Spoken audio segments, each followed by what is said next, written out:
I'm here with Alice Dreger. Alice, thanks for joining me. Thanks so much for having me. Alice, we're going to be talking about things that tend to make people a little uncomfortable, topics like intersex and transgender and autogynephilia and all those things. Many scientists and academics generally tend to shy away from these areas, as you very well know, because they can lead to very difficult scientific and personal lives. And you've experienced this firsthand at what I would say are relatively extreme levels. And yet you continue to explore these topics even today. I would love to start off with just hearing the story. What is the story? What drew you to exploring topics of this nature? Well, I really became interested in it in the mid-1990s. That's when I was doing my dissertation work at Indiana University in history and philosophy of science. And I was looking at the history of science and the history of medicine. And I was very interested in the question of what scientists and doctors did in the 19th century, so the 1800s, when they came across a person who they called a hermaphrodite, so a person who had a blend of male and female sex characteristics. And the reason I was really interested in that was because it was a moment when doctors and scientists were very politically conservative and believed that there was nothing in between males and females, that they simply were two different sexes that would never meet, and that's why the social culture had to remain having separate roles for men and women. So I was really interested in what did they do when nature presented them the fact that sex can be blurry. And so that's how I got interested in the topic. And then from there, I became involved in the intersex rights movement and then ended up studying a controversy within transgender, et cetera, et cetera. Yeah. Okay. Well, let's warm all the way into those contentious topics, but I think we should set the scene about the basics of sex and gender before even getting there, because I think most people feel they have a very intuitive understanding of these concepts. They might acknowledge that there is some vagueness in categorization of things like male and female, but I think on the whole, people feel that these concepts are relatively straightforward. And then in reading your work, it's quite clear that they're not, and there's a lot of nuance here. Maybe let's start with the basics. How should we define sex and gender, and why are these not so easy to define as categories? Well, so sex, we usually mean biological characteristics. And part of the reason it's not so easy to define is because, at least in humans, there are many different sex characteristics, and they can cross over in some circumstances. So an example would be nipples, mammary glands, genitals, internal reproductive organs like a prostate or a uterus, also sex chromosomes, various genes that contribute to sex, hormonal concentrations, so estrogen and testosterone, but also other hormones. So all of these things exist in human as various kinds of bifurcated sex traits, but they're not perfectly bifurcated. In other words, they're not perfectly, you get one or the other, and you always get the perfect set. So even with sex chromosomes, we can have people who have XXY chromosomes or have XX in some of their cells and XY in some of the others of their cells, so they can be genetic mosaics. So human sex in reality is pretty complicated, and most of us don't actually know much about our biological sex except through the clues that we get. So, by the time you reach my age, I'm 57, you've had enough scans to probably know what you've got internally and externally, but that doesn't mean I know what my chromosomes show, for example, and I don't know what my genes would show. So sex can be fairly complicated. That doesn't mean it's complicated in most people. In most people, they're either standard males or standard females. But in some percentage of folks, there's going to be crossovers or blending of various sex traits. And then gender. Gender is something that used to be thought of as the same as sex. Until about the late 19th century, people thought of gender as being the same as sex. But then it became clear, partly because doctors were studying people who they called hermaphrodites, people we would now call intersex, that in fact you could have a gender that was very clearly female. So you were born, raised as a girl, have a girl role in society, be oriented towards men, all the things people would typically expect historically of girls. And yet inside you might have testes. And the opposite could be true also with males. So you would have somebody born obviously looking like a boy, raised as a boy, attracted to females, grew up to be in the male role, and yet later doctors would find out that person had ovaries inside. And so gender really came in medicine out of the concept that sex couldn't quite be trusted. So sex could be sneaky and be surprising. And they wanted a very stable concept, which was a concept of gender. And that emerged around 1915, as I showed in my dissertation work and then my first book, Hermaphrodites and the Medical Invention of Sex. So gender emerged within medicine really as a conservative concept, not as a progressive concept. But over time, feminists took it and made it into a progressive concept by saying that we should not be judged by our bodies, we should be judged by our social roles in terms of allowing us to have broader social roles. And so women sort of discarded in the feminist movement the idea that sex was what was important. They got rid of the idea that our ovaries, our hormones, all of that stuff is important to who we are, and had instead the concept that our social roles were what is important and that we could change our social roles. Now, that's obviously shifted again over time, right? Because now some feminists are going back to the idea that they like sex and they want to have a concept of sex defining womanhood. So history has really done this sort of roller coaster ride. Yeah, I mean, that's exactly the question I was going to ask as a follow-up, because it is certainly sort of a very commonly stated thing today that many people believe that sex and certainly gender are almost completely divorced from anything biological. They're not biologically determined. And then it's a sort of a very stark dividing line. There's another camp that falls on the exact opposite side and thinks that sex and gender are both completely biologically determined. So what's going on here? To what extent are these concepts biologically determined versus not? Well, biology has a reality, obviously, but what we decide to do with that biological reality is a political decision. And so throughout history, people have waged debates and sometimes wars over the question of what sex is and where you put the borders on it. That's obviously become much more intense today in our culture, so you've got a much more intense argument around that. But what I would say is that biology offers us a whole bunch of options, and humans decide where to draw those lines.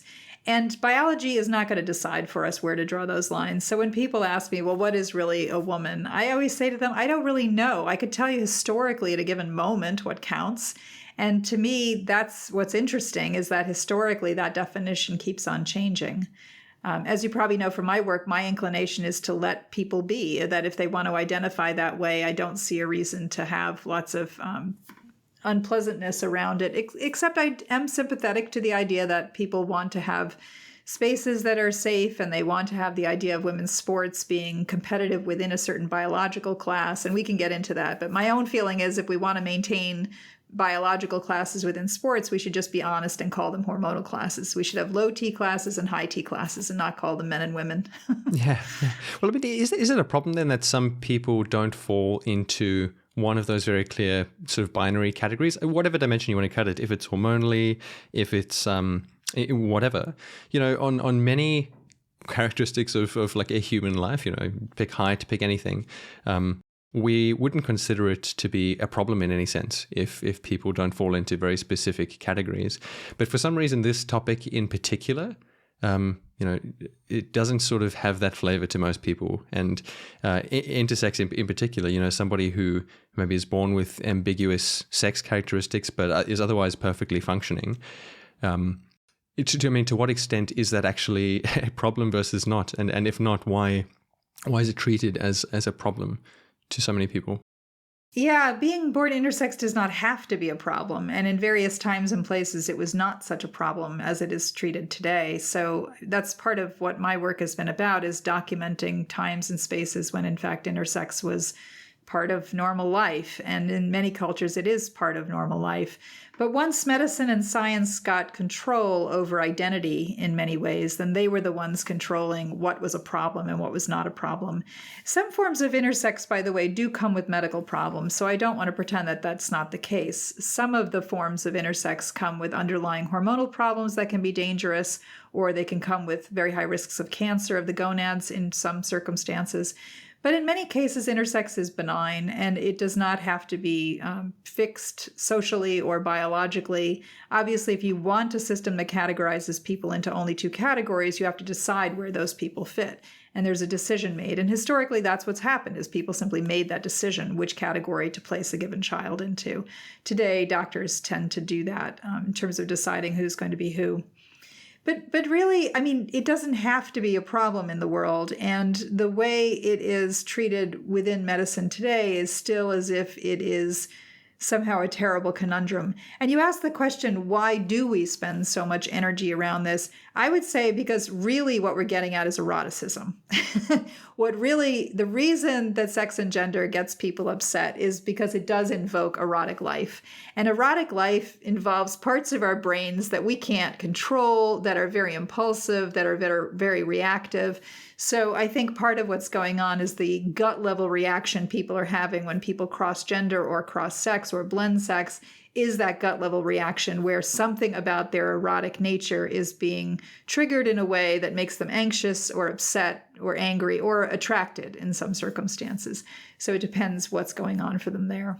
Yeah, well, I mean, let's explore that question, this relationship between gender identity and sexual orientation and one's erotic life. Again, I think this is one of those topics where at the surface level, I think people feel like they have a relatively good understanding of what's going on here. And then one layer deeper and you realize it's a whole lot more complex. I learned some terms reading your work like autogynephilia, which I was not familiar with before. And, I realized that I understand this topic not very well at all. So what is the relationship then between gender identity and somebody's sexual orientation? It could differ for every single person, and that's part of the challenge. I think what is true is that for most of us, our gender identities implicate our orientations. And what I mean by that is for most of us, when we are having sex or when we're being erotically aroused, there's something about our gender happening there too. So when I am attracted to a man as a woman because I'm a straight woman, there's something about being a woman in that circumstance. In other words, it's not just you could slot in a man or a woman and have the same type of sexuality, both of them being androphilic attractions to male. There's something about being a woman and feeling like a woman in that moment in terms of what it means to feel like a straight woman.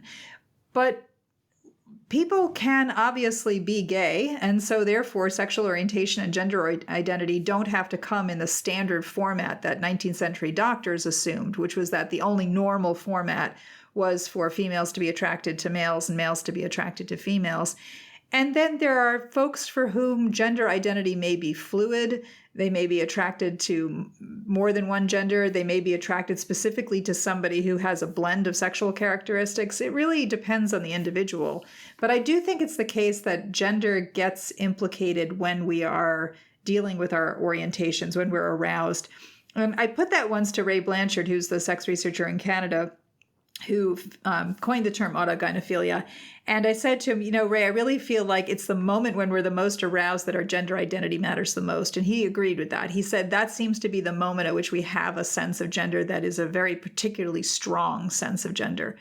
But if you ask the average person, do you feel like a woman right now? Do you feel like a man right now? A lot of people will say, no, I don't have a particularly gendered feeling in this very moment. There may be moments when you feel your gender more or feel your gender less. And, we were talking about the way that historically people have sort of been gut level reactionary towards sex because it implicates eroticism. It's worth noting that historically in many cultures, interracial relationships were also very fraught. People got very upset at the idea of a person of their type having sex with a person of another type. And it really was also about sex. So there again, the blurring triggered some kind of primal sexual fear or anxiety or protectiveness. We see the same thing. I showed in my work on conjoined twins that the same sort of reaction to conjoined twins even was about sex again. So it seems like every time an ambiguity comes up in human life, there's some ways in which it's triggering people at a level that they're reacting about sexual anxiety. Yeah, I definitely want to get to exploring that point in a little bit more detail, in particular when we come to the ethical questions around, gender affirming interventions for minors and adolescents and children, because I think in that context, this becomes like a very dangerous ground to walk on, talking about eroticism in the context of children who are also feeling these feelings. Maybe before getting there, it's worth just addressing a few misconceptions that I think are currently held. One of them, which you address very early on in your book, you say one of the first questions you get when exploring these topics is, how common is it? And I think there's a misconception that most people assume, all of this stuff is very, very rare in the population. Any atypical sex characteristics, it's one in many thousand. But as you state in your book, Galileo's middle finger, that's not true at all, actually. And I mean, I've even seen stats that put the number of people born with relatively atypical characteristics as high as 0.5% or 1%, which I would consider a very high number. Why is it that you think our base rate estimates here are so outrageously wrong?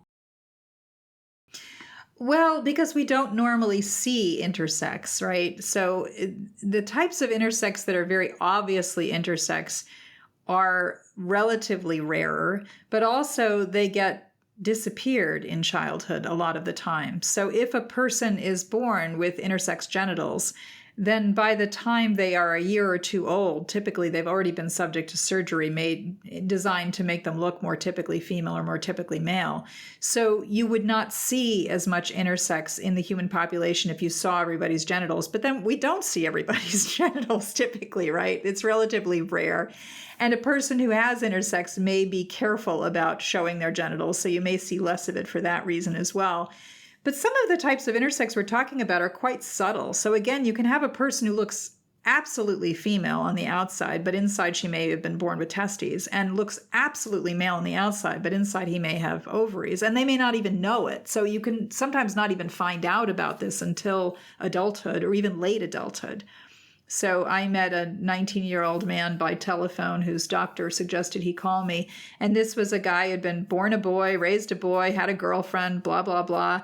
And he had been having really intense abdominal pain, and they were trying to figure out what was going on. And they finally figured out that, in fact, he had ovaries and a uterus inside, but he had no vaginal canal, so he was menstruating internally, which is painful and dangerous, and they had to deal with that.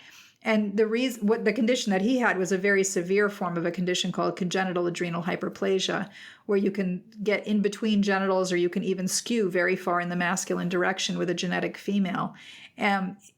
Typically, that's a dangerous condition if you have it in that severe a form. And so it's interesting that he had made it through life that far without anybody picking it up. But it does sometimes happen. Today, there's genetic screening for children in the United States, in all 50 states, for that condition, for CAH, in part because it's medically risky, but also because sometimes they otherwise would not pick up that these kids are internally female when they look so male.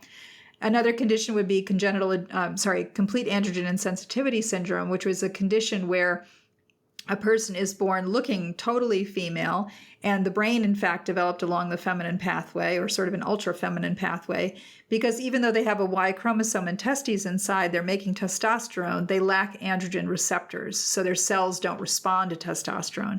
And as a consequence, they develop along the female pathway most of the way, with the exception that they have testes inside, they have no uterus inside, but they're born with a vagina, they're born with a vulva, they're born with hormones that end up affecting them as females. So when we ask, how come we don't see intersex all over the place if it's relatively common? There's the disappearing of it by medicine. There's the fact that some of it's very subtle. There's the fact that an intersex person might be careful about showing their genitals because of social stigma or because of privacy interests. And then there are some types which are just incredibly subtle that if we count them, we get to that high number. So for example, there's a condition in males called hypospadias, which is when the urinary opening is not on the end of the penis, but is on the side of the penis or even way down low near the testicles. And in that circumstance, when we do all the numbers, hypospadia shows up somewhere in around 1 in 200 or 1 in 250 born males. So if you count all of these different conditions, and you count all of the ones that you would never pick up unless you had lots of scans, plus all the ones that get fixed, plus all the very subtle ones, that's how you get to that number of it being very common. But should all those conditions count as intersex? Well, that's a question. Doctors typically don't talk about hypospadias as intersex unless it also comes with a penis that formed incorrectly, or it comes with some other type of intersex condition. So it really depends in that way in terms of how you count that number. Again, nature doesn't decide for us how to count that number. So when people say to me, how common is intersex? I ask them, how big of a clitoris are you okay with before you say that's intersex? How small of a penis are you okay with before you say that's intersex? How many different genetic variations are you willing to accept before you say, okay, wait, that's intersex? And if you do all of that, then you get a number. But people have calculated that number differently depending on what they accept as normal male and normal female and intersex. Well, let's zoom into this question of medical practice, because I mean, in that case, you're kind of forced, or at least historically, doctors have had to make that decision, and they've maybe it's been arbitrary, and maybe different medical practitioners have made different decisions about what does and does not count. But nonetheless, there's a very long and interesting and fraught medical history of treatment of people with intersex characteristics, which again is covered very well in your book, Galileo's Middle Finger. Could you briefly run me through the history here? What happened? Why has it happened? What is the experience that people with these intersex or atypical characteristics have had in medical practice? Sure. Historically, it's really very interesting because before medicine became readily available, which started to happen in the late 1800s, before it became readily available, obviously intersex people lived, right? Some of them died from their conditions, but that was relatively rare to die of an intersex condition. Many of them just grew up and ended up having sex lives and ended up having, lives that were gendered either as male or female in the world, but their bodies didn't look exactly like people expected. But then once medicine really became controlling over bodily identity, which happened again in the late 19th century, coming into the 20th century, they started deciding who counted as what. Then physicians began having the concept that you really couldn't live this way, which is weird because historically the truth is you absolutely could. If they decided to change just the medical problems and leave the body alone until somebody decided, that would have historically been not that different from the way the world had been. But what happened was in the 1930s, a fellow named Lawson Wilkins, who was he was the founder of pediatric endocrinology, a really fine physician and researcher, started figuring out how to treat the worst hormonal problems and save people's lives and also help their bodies stabilize in terms of sex development. Because for some of the girls who had these rough hormonal conditions, they would masculinize over the course of their puberty, and that was very difficult. And so he was figuring out how to manage these kinds of conditions. And as he did that, he became convinced sort of that he should dial back the time of intervention as far as possible, earlier and earlier and earlier, in order to stabilize their sex lives, basically. And by that, I mean their sexed lives, their bodies as sexual beings. So Lawson Wilkins ended up teaming up with a very famous psychologist named John Money, who developed a concept of what was called the optimum gender of rearing model. And that was the idea that what you should do with every child born intersex was to try to squish them surgically and hormonally into whichever sex was going to be the most believable for them. And that typically meant making most of them into girls because, frankly, all these men in the medical profession had very high standards for penises and very low standards for vaginas. And so they did not feel you could surgically build a convincing penis, but they did feel you could surgically build a convincing vagina. As they used to put it, you could poke a hole, but you can't build a pole surgically. And so they actually used to say this to their medical students. So what they did over time was do more and more and more and more interventions on these children. And basically, for many of them, remove any chance of fertility. So in the boys, the males, they would take out the testes in many cases, removing any chance that the child was ever going to be allowed to be fertile naturally, and do early intervention surgeries to try to make them look typical. The claim was this would allow their parents to accept them as boys and girls, and then their parents would treat them appropriately as boys and girls, and so psychologically they would develop appropriately. What we know is that for many intersex people, this was a failure, that in fact it left them with damaged genitals, damaged reproductive tissue, damaged relationships with their parents, damaged relationships with the medical profession because they were lied to and treated as if they were monstrous, essentially. And so it actually led to a huge problem, which ultimately in the late 1980s, early 1990s, led to the intersex rights movement. And the organization that I worked with for years, the Intersex Society of North America, which was one of the groups pressing for medical reform.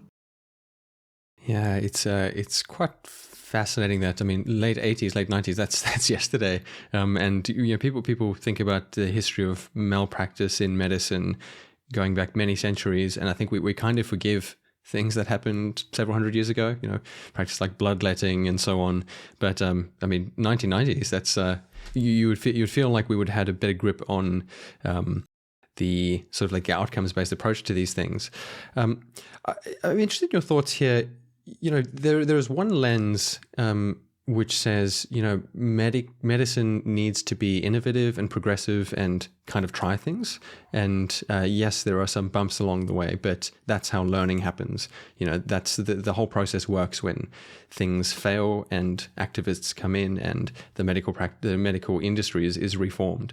And then there's the other lens that says, we need to be very conservative and it's first do no harm. And where do you feel like these treatments fall on that spectrum? Is what we're seeing the standard sort of make mistakes, learn, improve type of medical practice, or is this something different? Well, it depends on the clinic. Most intersex clinics are still doing fairly aggressive interventions, but they at least are better today in terms of tending to offer more psychosocial care for the families and for the children. And they're also better in terms of telling the truth to the patients more earlier and more honestly. So that part of it has improved. But in terms of surgical intervention, there's still a lot of try it and let's see if it works. And so that certainly is a concern. It's a difficult situation because infancy allows an opportunity for the healing of tissue that is often much more successful. So if you're going to do an intervention on a person, the earlier you can do it in life, the better the healing will be typically. That said, there's obviously a question, do you need to do these interventions? So this is particularly a question with regard to, for example, hypospadias, where you have a situation where a boy might not be able to pee standing up, but he could pee sitting down. And a lot of times doctors recommend that they do surgery early so that by the time the child is at the age of potty training, where they're going to be peeing with other boys, that they're at the point where they can pee standing up like a typical boy. That said, a certain percentage of those surgeries are going to fail, and some of them are going to lead to damaged penises, and then boys who have really rough relationships with their own genitals because of the fact that they're constantly going in for surgery to fix the problem that's been created by the surgery. Historically, in the 19th century, men who had hypospadias had no surgical option, so they just learned to deal with it, and it ran in families, and so families often learned to deal with it. And obviously, some of them were not happy about that. When surgery became offered, some of the men sought those surgeries. But, it is a difficult situation today. Like, should doctors be doing that? Well, if you're going to do it again, the earlier you do it, the better the healing. However, why are you doing it in the first place is the question activists and myself would ask. Why are you bothering to fix something that is not medically broken? It's something that is a psychosocial concern, but my own feeling is that you shouldn't risk this kind of intervention on a child who has not been able to decide for themselves. Obviously, that's different from doing a type of surgery that, for example, is removing a gonad that's cancerous or trying to fix a hormonal problem that actually can lead to hospitalization. These are the kinds of things that make sense, but those are medical issues. That's different from doing these cosmetic treatments. Well, I guess a lot of that does pivot then on what the experience is of individuals living with intersex conditions today, both those who don't receive any medical interventions or maybe very minor interventions, and versus those who do receive some of those that you've mentioned. What is that experience like today? Is it substantially better than it was in the 80s, 90s, and how has it changed? I think most people, and I want to encourage people to go ahead and look on the internet for accounts by intersex people themselves, because there's now a wonderful blossom of all sorts of accounts that are autobiographical and people with intersex talking about their own lives, which is very different, obviously, from the 1980s before that existed at all, where you had just one or two people doing that kind of work. I think what they would say is that certainly the fact that there's more of a social understanding that it's real and it exists has been a really good thing. But most children who go through these clinics are still getting interventions before they can consent. And so that hasn't really changed. And that's a source of great frustration to activists who really want to have a situation where people are allowed to decide for themselves what to do with their bodies. So that part of it has not really changed. You know, I do think that the consciousness around it has helped, but it's still the case that many parents feel that if they're within a medical system, they're given the message that you've got to go surgical route or you're not really making the responsible parental decision. And that is a big concern for me, that in fact, I think parents can be empowered more to accept anatomical differences in their children and learn that the child can decide later. It may be a more difficult decision later, again, in terms of the outcomes, but at least then the person is making the decision themselves whether or not to risk fertility, risk sensation, risk pain for the rest of their lives, risk a whole lifetime of surgical attempts to undo the problems caused by the first surgery. Yeah, except here we do encounter sort of another unclear or vague dividing line, and I actually think this is probably the area that I think gets people most riled up. On the one hand, you can imagine a very, very young infant, newborn. Of course, they can't consent, but they also can't understand. And in that case, I think whatever the decision is, it's very clear that it can't be the individual themselves making that decision. And then all the way on the other end, adults fully able to give informed consent. Again, a bit clear, but there is this gray area in the middle, and it's also an area where increasingly, adolescents, minors are presenting to, or they're sort of seeking gender affirming medical assistance more than has ever happened historically, as far as I understand. And many people think that this is a huge concern, and there's no clear consensus on how to make decisions in this area. Let's dig into that in that topic. We're talking about the issues of informed consent. How do we think about that in the case of minors? You can have a mental model of, let's say, a young biologically clear boy presenting to a parent or a psychiatrist, claiming that they feel that they're in the wrong body, in the wrong gender. How does that situation get addressed, and how should it get addressed?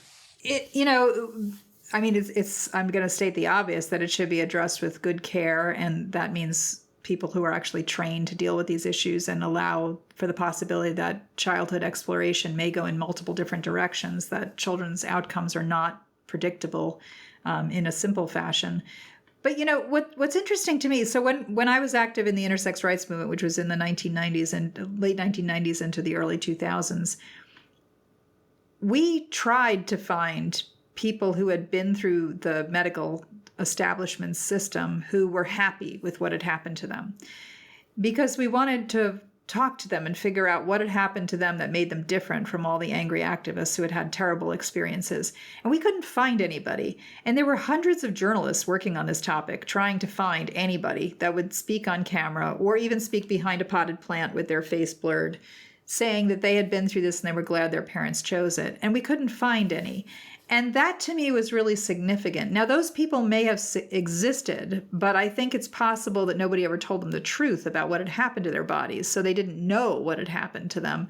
And as a consequence, they didn't really have the opportunity to say, yes, I'm happy with what my parents chose and my doctors chose, because they simply didn't know their own medical histories.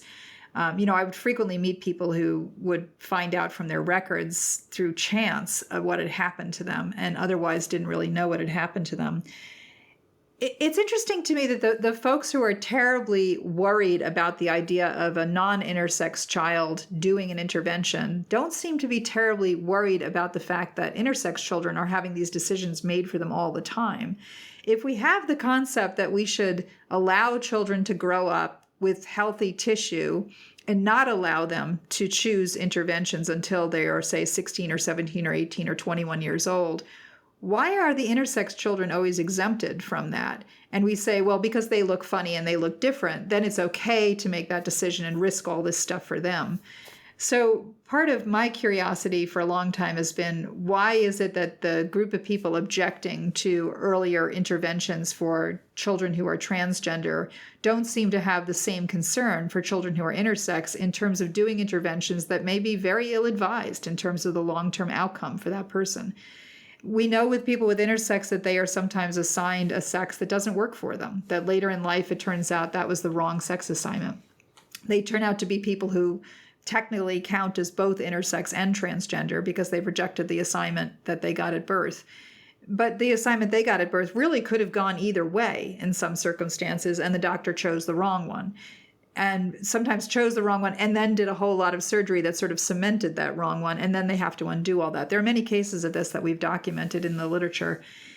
So, the question of what to do with children, and especially younger children and then adolescents, I think it's a very difficult problem. I think we do want to have a circumstance where we're empowering children and adolescents to be actively involved in their own medical care.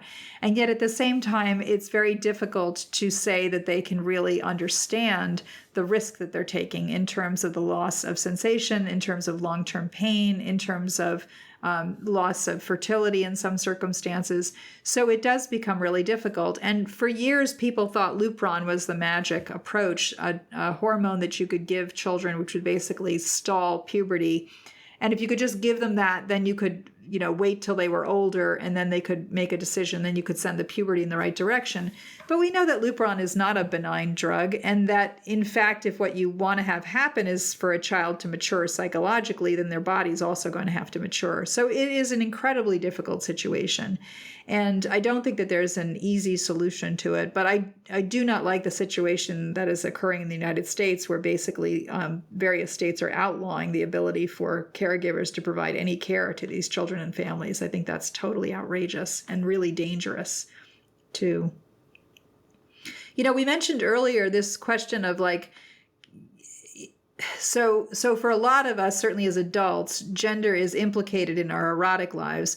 When a child says that he or she doesn't feel that they have the right body, that they were, quote unquote, born into the wrong body, I think that's different, or at least has a different quality to it, in terms of it may be the case that what they are expressing is, in fact, an awakening towards a homosexual orientation that they're interpreting as a gender issue.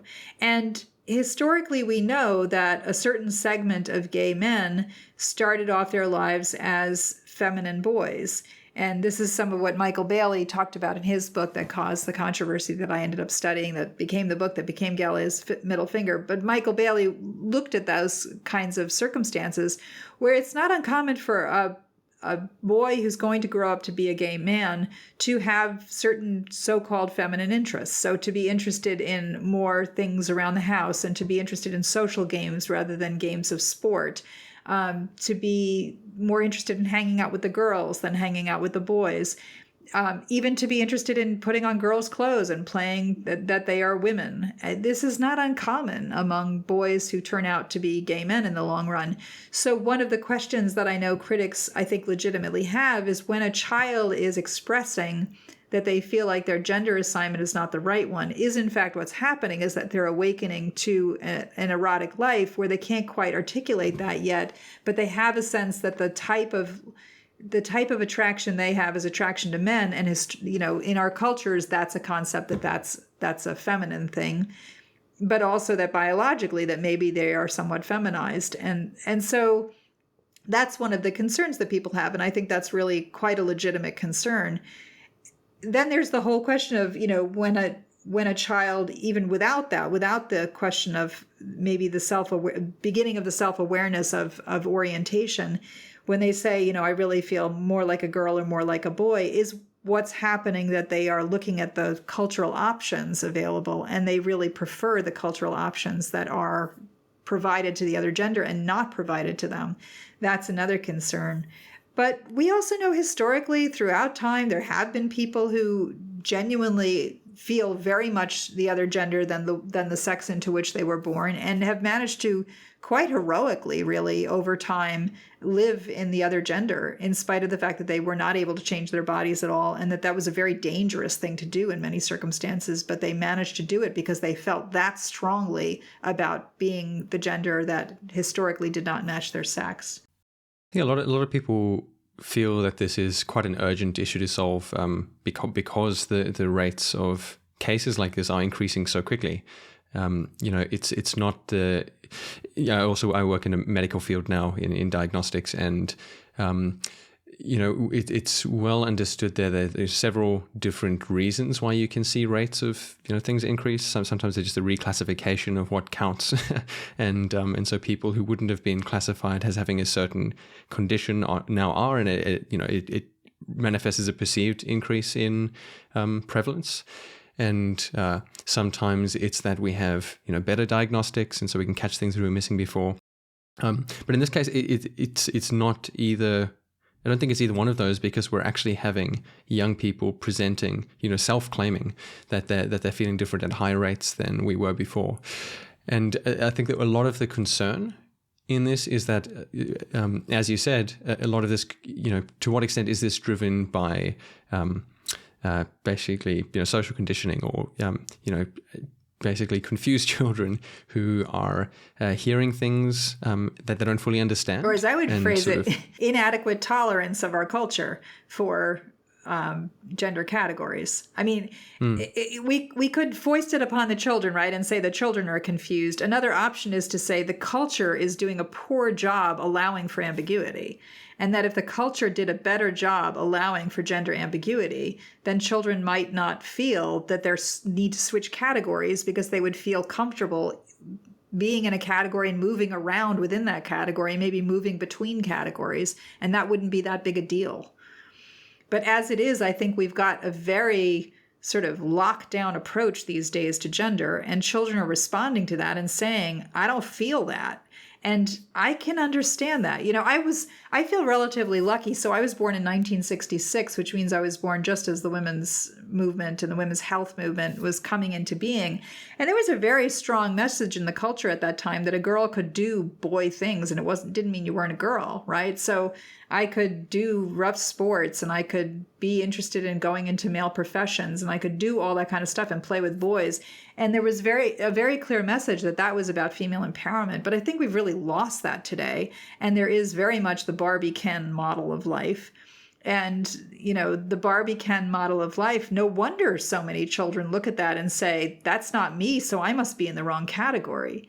So for all the people who are expressing anxiety over children switching, what I want to say to them was, well, what are you doing to signal to children that these categories are fluid and that we don't have to be locked down into these categories as men and women and boys and girls? And maybe if we were a lot more accepting of children who are fooling around with what we think of as gender, then they wouldn't be so inclined to say I'm in the wrong category, because the categories would be significantly more blurry. That would be a good thing. Yeah, no, and I appreciate you sort of pointing out the sort of unclear mental model I was using there, and I think it actually leads very nicely to a broader question. If we zoom out of this particular case a little bit, I think these questions of sex and gender are very good analogs for something much more general, which you've also spent a lot of time thinking about, which is the tension that often exists between scientists and activists on all matters relating to personal identity. And there are plenty of examples here. Some of the most contentious ones include, things like the study of relationship between race and IQ scores. That's gotten plenty of people into plenty of trouble. And there are several others that you've also written about. And academics tend to avoid these questions like the plague. You misspeak, and you can get into a lot of trouble. I think what's fascinating here is that in abstract, if you were to pose a problem to someone in completely abstract terms, one of the first things they want to do to solve that problem is to understand it fully. You want to understand what are the causes, what are the solutions, what works, what doesn't, and that very often means investigating it scientifically. But when it comes to questions relating to identity, not only does that often not happen, I think often the exact opposite can happen. People tend to actively avoid such problems. And you've spent some time studying this. You won a Guggenheim Fellowship to study questions of this nature. Would love you to tell me more about this. What's going on here, and and how do we get out of this sort of aversion to studying questions relating to identity? Yeah, it's funny because when I wrote Galileo's middle finger, I was hoping it would help this problem and that what it would do would encourage people to have less fraught debates. And instead, I feel like it was almost a a prologue to what was about to happen culturally. It was an accidental prologue predicting cancel culture and the wars on campuses, the free speech wars and all of the rest of it. It is the case that American academics remain fairly obsessed with identity. And it is the place, you're right, where activists absolutely get upset, because it is so much of activism is identity-based activism in the United States, at least, and actually around the world, it's identity-based activism. So how did we get here? Well, I think, I'm a historian again, so I tend to think in terms of the long term. And what I see is historically there's been this question of the tension between anatomy and identity, between what does the body mean to who you are. And that gets debated in all sorts of different realms. So that gets debated in terms of IQ and race and genetics and ethnicity and even language, and in terms of obviously gender, and in terms of abnormality when a child is born, say, with cleft lip, or they're born with conjoined twinning, whatever it is, that there is this tension between the question of, okay, what does the body mean to the person, and what does the person then mean to the social body in terms? So there's the body, the person, and then the social body. And historically, doctors and scientists kind of seized power over that in the late 19th century and then into the early 20th century. But what ended up happening over time was that people who were democratic activists, and I mean that with a small d, who were people interested in furthering human rights, challenged that authority. And they've continued to challenge that authority in ways that are quite powerful and I think quite good.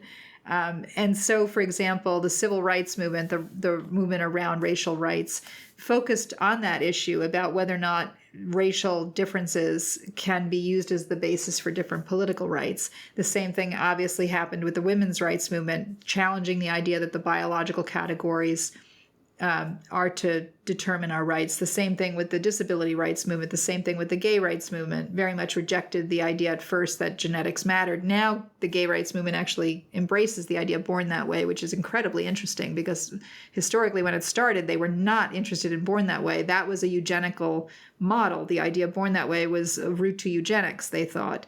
Now that's completely changed.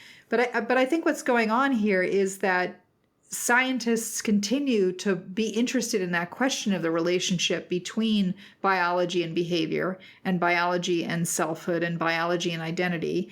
And activists are very nervous about them working on that, because they recognize that that kind of work can lead to dangerous laws, dangerous court decisions, can lead to, in fact, eugenics. And so activists are not wrong in being nervous about what scientists are working on. And that's part of what I try to convey in Galileo's Middle Finger, is that I actually think activism is necessary as a check on science. But what troubles me is when activism is deeply dishonest. And that's part of what I was tracking in that book, was incredibly dishonest activism, where people specifically going after Michael Bailey and Ray Blanchard and Ann Lawrence knew that what they were saying about them was not true. So, what do I wish? I guess the way we could make the whole situation better would be if everybody paid more attention to the facts. And that includes scientists, who very frequently are kind of sloppy in terms of their claims, in terms of their use of data, in terms of checking what they actually are publishing and making sure that they're actually accurate. So I wish that all sides would actually be way more careful in terms of looking at the facts. Yeah, it's so interesting, though, that in the cases of identity, I mean, take, for example, something like climate change. There, it's a topic that has a lot of support or interest by activists and by scientists alike, and they happen to be fully aligned. There's not a you don't have activists worried that scientists will unveil something that will sort of get in the way of the mission of the activists, and so there's such strong alignment. And it is the exact opposite in many of these cases of identity. So, my question is why. I understand that there is some aversion or hesitation to potential risks of science being used in malicious ways, things like eugenics, as you mentioned. But there's also equally the risk that, if we don't find the answers, we don't know what to do, and we make the wrong decisions. And that could also be, not in service of very good social change and all the ethical things that we want. So why is it then that the posture sort of very often skews towards an aversion versus the other way around? Any of the examples you mentioned are good analogs. Why isn't it actually that activists are sort of pushing for more science versus the other way around? Well, historically, some have, right? So I think the ones we're talking about, we're selecting the cases where activists and scientists are doing battle. And you point out correctly the case of climate change. But I would also point to, for example, the early AIDS patient rights movement, where they absolutely were pushing for more science. The movement within women with breast cancer, where they absolutely were pushing against doctors towards more science, where they really felt strongly that physicians were treating women in problematic ways that were not evidence-based, and they pressed very strongly.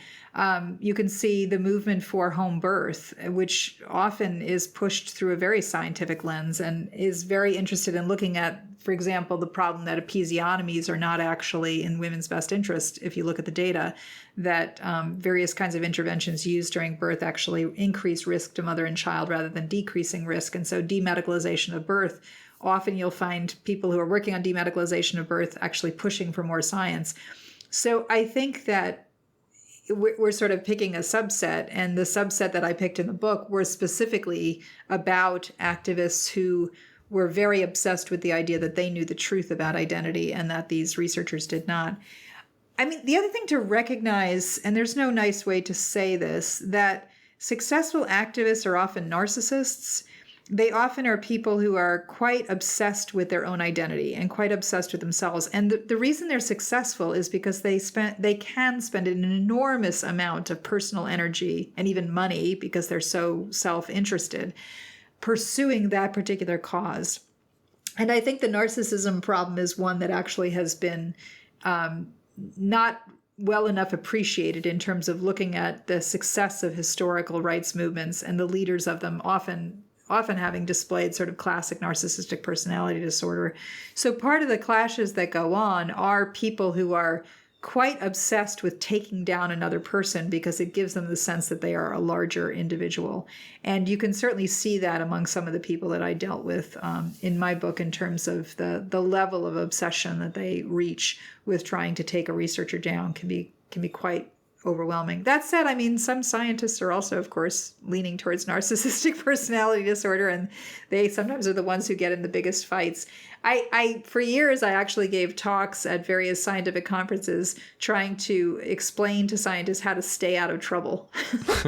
But of course, it often doesn't work because a lot of them aren't interested in staying out of trouble. They actually like the fights until it gets incredibly unpleasant. Then it's too late to get out of it. But the other thing is that I think a lot of them do have what I call the Galilean personality, which is the idea that where they believe as long as they're right, as long as they're following the science, nothing truly terrible can happen to them. No matter how many times the universe proves them wrong and says, oh no, terrible things can happen to you for pursuing the truth, they still tend to believe that if they just keep pursuing the truth, then eventually the other side will come around and see the light. Eventually they'll get it and everything will be fine. Yeah, I mean, maybe history has proven them right. It's just been longer than their lifetimes to realize that. One quote from That's exactly why the book is called Galileo's Middle Finger, because it's him pointing to the universe, basically saying, I was right. He's pointing to the skies with his middle finger.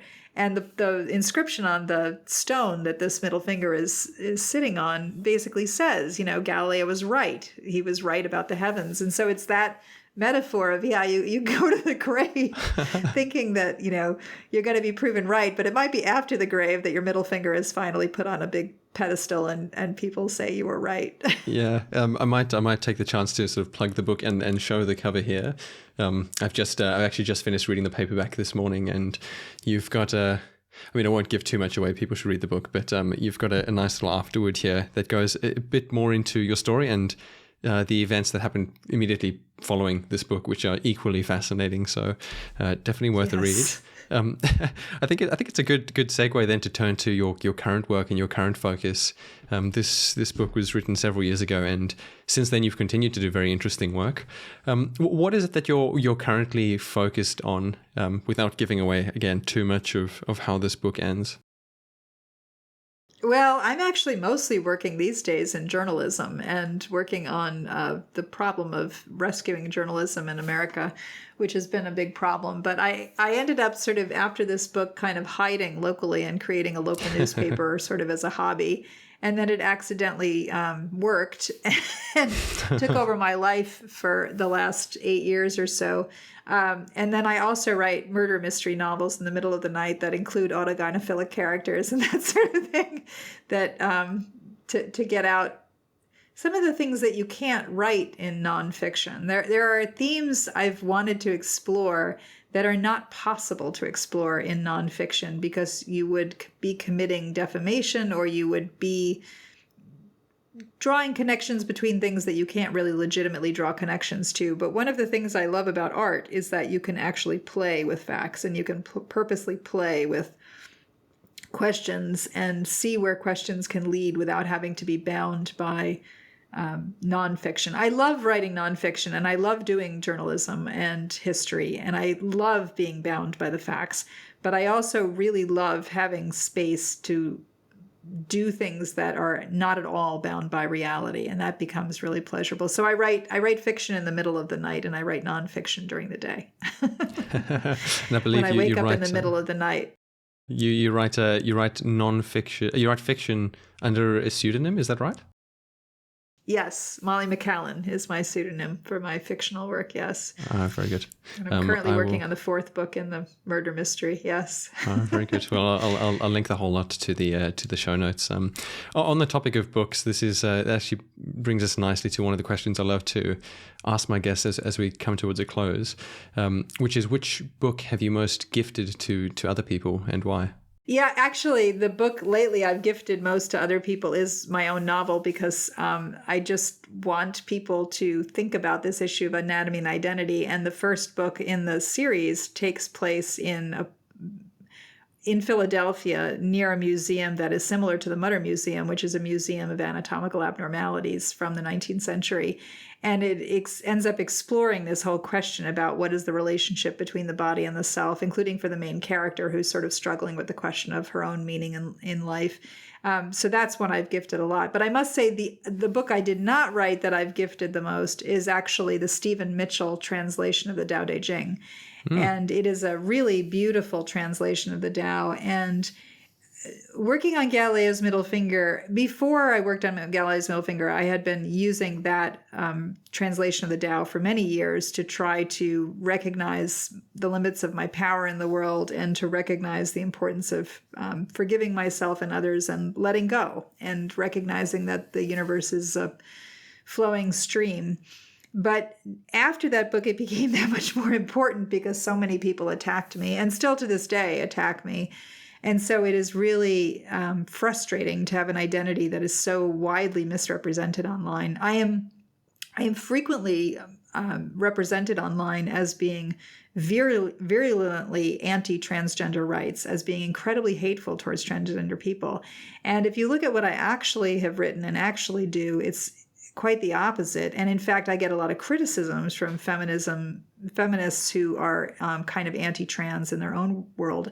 So I end up getting kind of slammed from both sides, and it's a very strange situation to be in. So reading the Tao becomes even more important. But there's almost always a circumstance where I'm running into somebody who is struggling with trying to control a situation they really cannot control. And that's why I give them that book. I get the little pocket edition and give it to them, and I always tell them to start with chapter 9, which is the chapter that speaks of recognizing that if you let other people, if you care about what other people think, you will be their prisoner, and that you have to let go and recognize that you cannot fix everything in the world, especially the stuff immediately around you. So the Stephen Mitchell translation is my favorite translation. It's actually so interesting you mentioned that, because I have enjoyed the audiobook version of that several times and also Oh, wow. absolutely love it. So great recommendation. Did not expect that, but Very cool. very good one. I think one thing that comes out of that book and everything you've done is wisdom. Imparting wisdom on people who have maybe not been there before, and you've certainly seen a lot. And I imagine there'll be many people who look at this and listen to this conversation and they're feeling a bit motivated to do something, to get involved, and are hesitant because, again, this is difficult and it's proven to be dangerous. My question is, what advice do you have for a person who wants to do something about any of the topics we've talked about and is kind of sitting on the fence, is a bit hesitant to get stuck in? What advice would you have for that type of person? I really think one of the most powerful things we can do is try to sit down and break bread with people who are on the other side of topics and really try to understand where they're coming from. Because even if we end up maintaining the view that we have, we at least understand better what the criticisms are and how the arguments that we're making may be misunderstood because we're not articulating them correctly or because we lack the data that we should try to seek. So one of the things I often recommend to people is to try to find spaces of nonpartisanship and also intellectual humility where you actually genuinely enter into a space where you doubt what you think, and meet people who very much disagree with you allows you often to see the problems within your own argument and the uncertainty that you have. I think we are much better creatures in the world in terms of people of knowledge and people of who seek wisdom and seek truth if we have humility. And part of that humility has to come from directly talking with people who disagree with us. So it's easy for me because my own family is this way. I come out of a traditional Roman Catholic, very conservative family. And so it's not difficult for me to go visit that family and end up in these discussions where they think I'm crazy and I think they're backwards. And we have to sit down and break bread together and discuss where it is we're all coming from. So, for example, at my own newsletter, which is available for free online if you just subscribe, you don't have to pay anything to read it.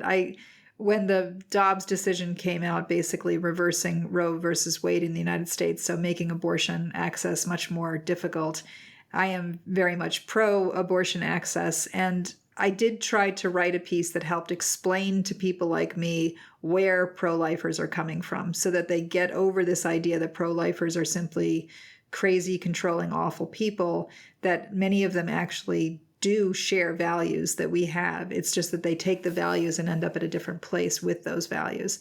That's not to say we share all of the same values, but it's things like that I think that is important for us to do, to recognize that sometimes we actually have the same values, but we come to completely different conclusions.